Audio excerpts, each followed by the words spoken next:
Now, the 37th Ordinary Session of the Assembly of the Heads of State and Government of the African Union may have come and gone, but the messages from the summit outlined the top priorities for Africa in 2024 and beyond. In addition to deliberating on the progress, challenges, and prospects of Africa's overall development, African leaders at the summit discussed key continental priorities ranging from peace and security to climate change, economic development, and indeed the continent's role in the wider global multilateral context. In President Tinubu's address to the AU summit, he declared that Nigeria was ready to host the African Central Bank, expected to commence in 2028. The president also announced that ECOWAS is ready to dialogue with Niger, Mali, Burkina Faso, and Guinea towards the restoration of democracy. We must seize the change to create an era of trust and accord. We are doing everything possible, front door, back door diplomacy, to really bring peace and stability and democratic governance to West Africa. I'm joined now by Senior Expert Advisor to African Union, is Director of Pan-African Center for Policy Studies in Johannesburg, South Africa, Tago Agbazwe. Thank you for joining us on the program this evening. Thank you very much, Nifemi, for having me on board, and greetings to our viewers. Absolutely. So the African Union's focus this year is on enhancing education and skills to meet the continental vision and market needs. You were part of the Knowledge Marketplace exhibition on the sideline of that event. How wide do you think the gap currently is between the continent's efforts in this regard and the SDGs for education, where you consider indices like out-of-school children, the dearth of qualified teachers, and financing? Thank you, Nifemi. Well, actually, this is the first time that Africa has adopted education as its central development theme for the year. And yes, there has been a lot of progress across different countries in terms of improving the out-of-school rate and mobilization of resources for the education sector. But, there's still gaps. There's still a lot of challenges. Africa has the Continental Education Strategy document that should run from 2016 to 2026. That particular document came into spotlight this year at this year's summit. The central theme for this year's summit being, how do we educate and skill Africa for the 21st century? So the idea is that it's no longer just about theory in classrooms, but it's about promoting your technical, vocational education training in those areas, and promoting your STEM kind of curriculum, which is around science and technology, digitalizing classrooms, and ensuring that we train our youth for the 21st century world of commerce, of innovation, of technology, and manufacturing. Absolutely. One of the very interesting features. Yes, go ahead, please. One of the very interesting features at this year's summit was a digital exhibition that was put together by the African Union's Commission on Education, Science, Technology, and Innovation in conjunction with the African Union's Development Agency, AUD and NEPAD for short, with some support from the German government and packaged together by Influence Africa Media Productions. It provided a very phenomenal digital marketplace for socializing the theme of the year around education. It had over 25 partners that provided content in terms of their strategies, their efforts, their visions around promoting and creating the change that we want to see in the education sector starting from this year. So, we also saw the Assembly reflect on the achievements and gaps, marked during the first decade of implementing the Union's 50-year Continental Developmental Blueprint, what we know as the Agenda 2063.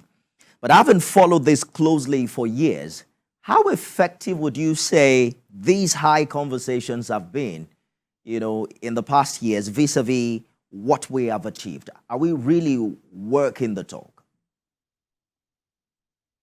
Well, the thing, Femi, is that, sometimes these things are easier said than done. We can't deny it, there has been phenomenal progress in the continent in the past 25, in the past, say, 10 to 20 years, but the reality remains that we still have a long way to go in terms of creating a sustainable Africa, a competitive Africa, an Africa where private sector is at its peak, it's optimized, there's capacity, there's opportunities, there's a level playing field. One of the areas that's, where we need to see further development, I guess, is around governance, adherence to public finance management systems, ensuring the tenets of discipline, transparency, accountability, fairness to all stakeholders, to the citizenry. We have seen that, and we have seen a lot of issues around our institutions. Our institutions on the continent require strengthening. They're weakening, actually. They're regressing. And this is an area of concern for development, for national citizens and development partners. We need to strengthen our institutions on the continent. Institutions that have to do with protecting our democracy and our democratic institutions and ideals. Those institutions that are involved in ensuring public finance management to avoid fruitless and wasteful expenditure, and to ensure that budget allocations that are made for development, for developmental purposes, actually get to the beneficiaries, that those projects actually happen and not end up in accounts, in private accounts of ministers and so on. This is a general problem at the moment, and in Nigeria, some of these issues have been highlighted in terms of like a lot of press. We saw a lot of press and criticism around what happened in the humanitarian ministry with funds appearing in ministers' accounts and all that drama. Right now, we could do with less of those kind of attention, because these kind of, if I would say drama, these type of soap operas happening and playing out within our leadership, actually, they decrease the level of confidence that the public has in government's ability to solve its development challenges. I agree with you that we need a working system and indeed the institutions to make this work. It's beyond just promises like we've heard over the years from African leaders. But President Tinubu's outing in Addis Ababa is already getting some buzz back at home. Some of his aides say that he probably gave one of the most inspiring speeches. I don't know if you agree with that position. They say that he spoke from his heart to matters on the continent. Well, let's quickly explore some of the highlights from his speech. He did say that Africa's success in addressing its challenges hinges on the firmness of its resolution. Yes. What do you think makes resolutions firm? Is it the determination expressed by leaders at meetings like these, or their competence at their jobs back at home?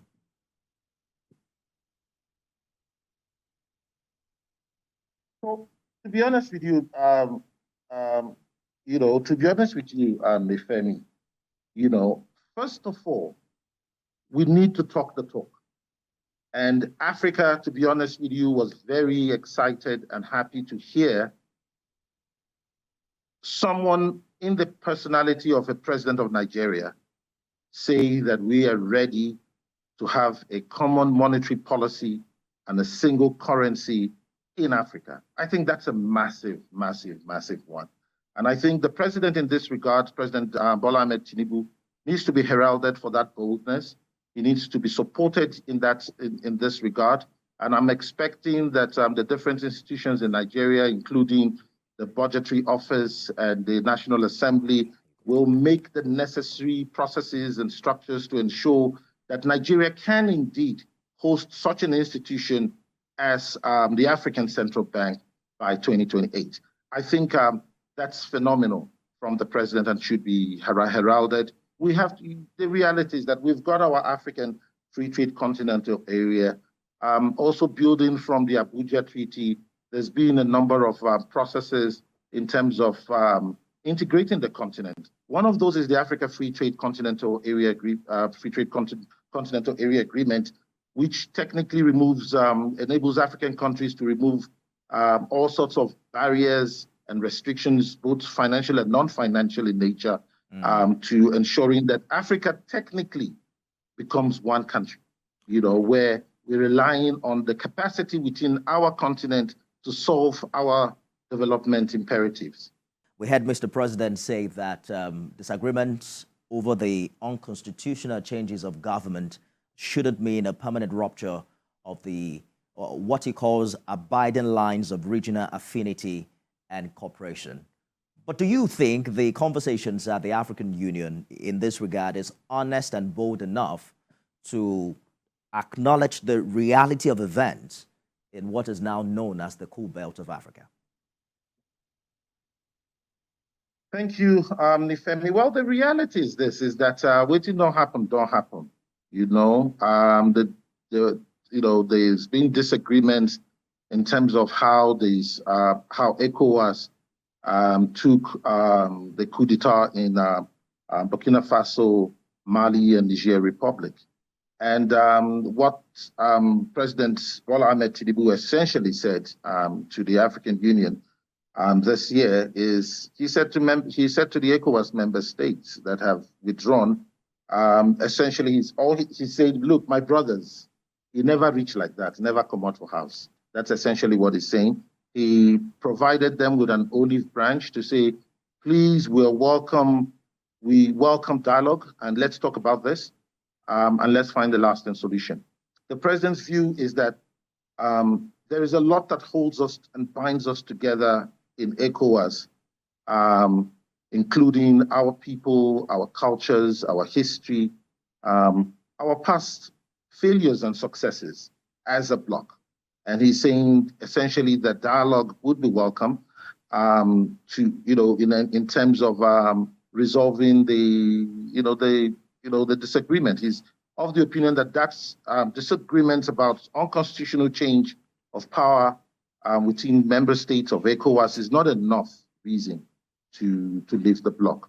I think that going forward, the number of diplomatic means from the president as a big brother in the ECOWAS bloc, being its chair, to use diplomatic channels. There are a number of those diplomatic channels to engage with the member states of the three countries. Indeed. I think that is important, especially as we hear now about some of the developments in Guinea.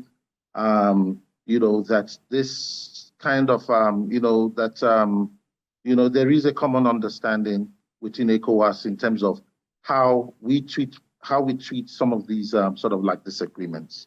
I understand the position of the president and how ECOWAS also intends to, go ahead with resolving this issue. But there's the question of whether the African Union or any of the regional blocs like ECOWAS, is ready to entertain conversations that question democracy as it's currently being practiced on the continent. Well, when you say democracy as it's currently being practiced on the continent, we do not want a tradition of unaccountable government where there is absolute power vested in a few people without checks and balances. The thing is this: is that a number of Africans believe that when times are hard and the die is cast, that sometimes you need revolutions to reset the game. But the challenge with revolutions of that nature is, the absolute vestige of power within certain functionaries and, the lack of enough principles around accountability and transparency. So some of these challenges make it less favorable to have more. Allow me to jump in very quickly, Mr. Agbazo, because you talked about accountability, which is a very, very key word here. When you consider There are some who have said that we haven't seen a lot of peer review amongst African leaders and that they don't, hold one another accountable. We hear them speak out when democracy is interrupted, but you don't hear them call their counterparts to order when, they don't do the right things within their sovereignty. Well, the reality is it's not a very easy process. I mean, I was part of the team. I led the team that developed the thematic, the self-assessment instrument for countries in terms of the 4 thematic areas of the new Partnership for Africa's Development, Africa Peer Review mechanism about 20 years ago. And they had 4 thematic areas around democracy and good political governance, economic governance, corporate governance, and socioeconomic development. Now, the idea was that that project was going to help African leaders and give them structure to be able to hold each other accountable. There has been some gains. In some countries, the processes were too politicized in order to get the desired results. And I think as well, there's been too much, perhaps maybe government control over some of those processes. So governments were kind of like concerned or that those processes shouldn't then lead to revolutions in their own countries. So it is what it is. But the reality is that when we look at the development mantra of the African Union around the Agenda 2063, the Africa that we want, what is the Africa that we want? We want the Africa that no child goes to bed hungry. We want the Africa that private sector can be the best that it can be. We want the Africa that we want is an Africa that is people-centric, where there's patriotism on the continent and that leaders actually grow gray hair trying to think about how best to lead their people towards being competitive and economically, socially sustainable in the long term. Okay. That's the kind of Africa that we want. Unfortunately, we haven't. If you talk to most, and this is something that's pervasive across the continent, there's hardship everywhere. Speaking to you out of Johannesburg, there's complaints, there's unease. Elections are around the corner here. There's there's clamoring when you go into the hinterlands, into the Clapham omnibus, into the squatter camps, there's people are bickering. Same for Nigeria, same for Ethiopia, where we just came from. Yes, beyond the glitz and the lights on all the buildings, I mean, Addis looks phenomenal at this point. But there's a lot of unease. There's a lot of complaints. Citizens of Ethiopia are saying, Addis looks great, but our provinces and our states are in a state of lack of development and capacities, and everyone's flocking to Addis to find jobs, and now Addis is overcrowded. Just to give you a few countries, Nigeria as well, there's a lot of clamoring. The mantra for this year for most citizens in Nigeria, no grief for anybody. I mean, it's a testament to the fact that there is some kind of unease. Absolutely. Remember that in Nigeria, it's not like the Buhari administration was perfect. So there was a lot of hope. There was a lot of hope that at the end of the Buhari administration, the sun will come up. Talking about the hope, Mr. Gbazue, because we're running out of time. We have just 2 more minutes. You had Mr. President make some commitments in this regard in the area of education, security, and economy. But what would you say needs to happen now, particularly here in Nigeria, to operationalize these commitments from a governance standpoint? If you can answer that in just a minute. Thank you very much. I think we need to be, to ensure that we need to ensure governance. We need to ensure that, yes, it's great to hear the president make these declarations around wanting to digitize education in Nigeria. But if we haven't passed in terms of being able to provide textbooks, how are we going to do this? We need to provide electricity. We need to ensure that there's Wi-Fi connectivity at schools and so on. These will only happen if we strengthen our governance and democratic institutions. Our systems around public finance management needs to be, they need to be strengthened. We need to strengthen and build capacity around independence of the institutions guarding the public finance management system in Nigeria. Indeed. Otherwise, funds that are earmarked for development in the education sector That's right. will end up in private pockets. And then at the end of the day, Yes.